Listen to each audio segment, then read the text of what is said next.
Does that mean you don't know or you just won't tell me? Nothing's been decided yet. You need to... Welcome back to your nerdy show. I'm your host, Spoiler Master. Today we're diving deep into Netflix's Adolescence, a series that's been making waves with its mature themes, intense drama, and emotional exploration of the toxic culture that surrounds young minds. Written by Stephen Graham and Jack Thorne, this show does not pull punches when it comes to discussing the impact of misogyny, toxic masculinity, and the pressures of modern society on adolescents. The pace might be slower than some are used to, but trust me, the emotional payoff is worth it. So let's break down the series, unpack the mystery, and analyze the key themes in the show, especially its chilling yet thought-provoking ending. Let's get started by answering the big question. Why did Jaime kill his classmate Katie?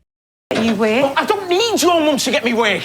What would I want your mum to get me? Katie's rejection and Jaime's descent into violence. The show kicks off with a shocking revelation. D.I. Bascom and his team raid the Miller family home, arresting their 13-year-old son, Jaime, for the murder of his classmate, Katie. Naturally, Jaime's parents are in utter disbelief. How could their son, a quiet teenager, possibly commit such a heinous act? The arrest takes the family completely by surprise, and they initially assume it's all just a terrible misunderstanding. But things take a dark turn when Jaime is brought to the police station. In the first episode, we're thrust into the harrowing situation of Jaime and his family, trying to process what's happening. The tension in the room is palpable as they answer question after question from the police. Jaime, clearly distressed and overwhelmed, struggles to speak. He maintains his innocence, even though the police and his lawyer are clearly trying to figure out what went down. Everything changes when the DI shows Eddie, Jaime's father,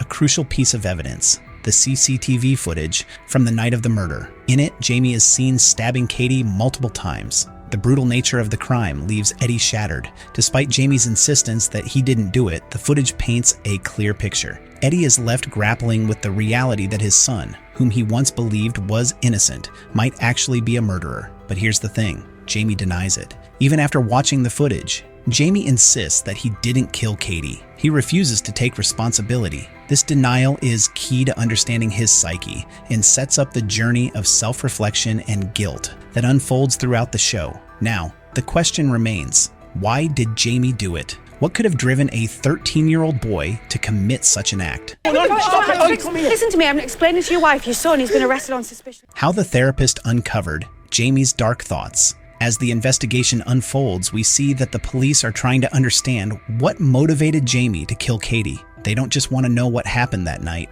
They need to figure out why it happened. Enter Bryony Ariston, a child psychologist brought in to help understand Jaime's state of mind. Bryony sits down with Jaime and begins a conversation that slowly peels back the layers of his troubled mind. It's clear from the start that Jaime has some deeply disturbing views about women and masculinity. The more Bryony probes, the more we begin to understand the twisted logic that Jaime has internalized. Through conversations with Jaime's classmates and friends, Detective Bascom uncovers disturbing details about Jaime's online behavior. It turns out that Katie, who was already a popular girl in school, had mocked Jaime, calling him an incel, involuntary celibate. She belittled him for not having a romantic partner, and the cruel teasing pushed Jaime into a corner. His sense of worth, especially in relation to women, was already fragile. He had internalized toxic ideas from the internet, especially from misogynistic figures like Andrew Tate, who glorify harmful ideas about masculinity and gender roles.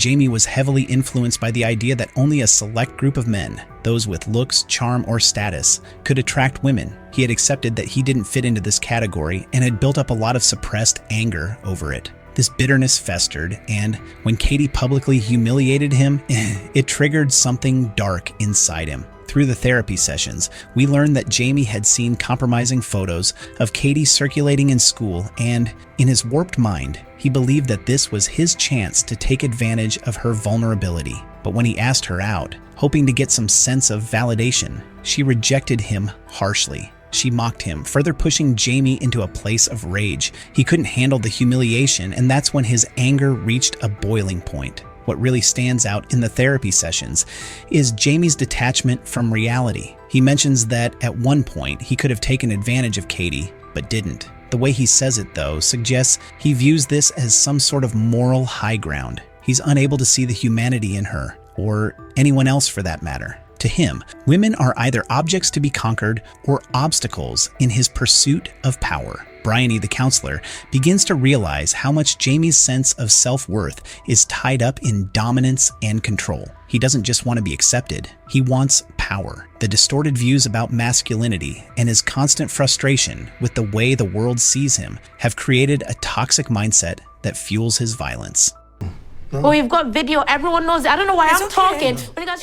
Why Jaime chose to confess. As the series progresses, Jaime's mental state deteriorates. He struggles to reconcile the image of the boy he used to be with the cold, violent person he has become. His parents, Eddie and Manda, are also dealing with their own guilt and confusion. They can't understand what went wrong or how they missed the signs that their son was heading down such a destructive path. By the end of the series, we see Jaime come to a decision. On Eddie's birthday, Jaime calls his father and wishes him well. But in this conversation, Jaime tells Eddie that he's decided to plead guilty to the crime. Eddie is left stunned and emotional, unsure of how to react. The word guilty seems to crush Eddie, but it also marks a turning point for Jaime. It's a painful moment of acceptance, not just for Eddie, but for the entire family. They can no longer deny the reality of what has happened. What's interesting here is that Jaime's decision to plead guilty isn't just about accepting responsibility for the murder. It's also about facing the consequences of his actions. For Jaime,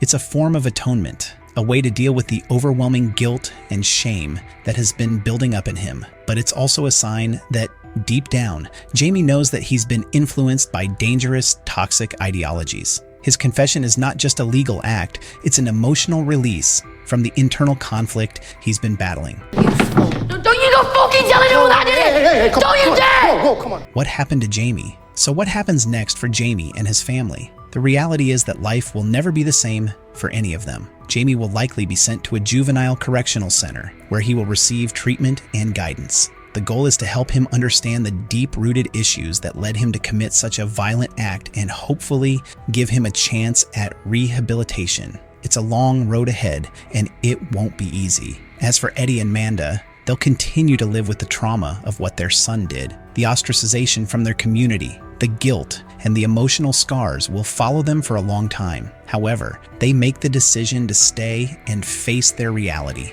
no matter how difficult it may be. Eddie, in particular, is broken by the fact that his child could have done something so horrific, but he knows that running away won't change anything. Their journey is a painful one, but it's also one of acceptance. They can't change the past, but they can choose how to move forward.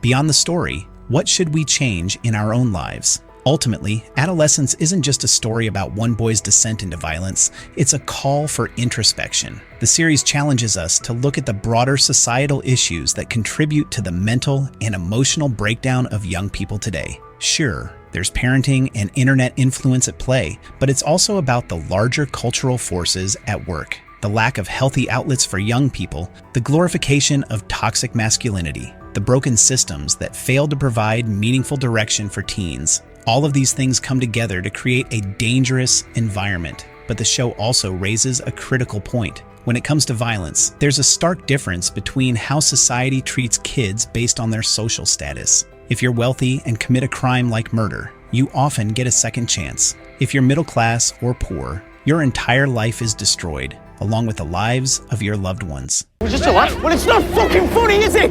Hey, is it funny?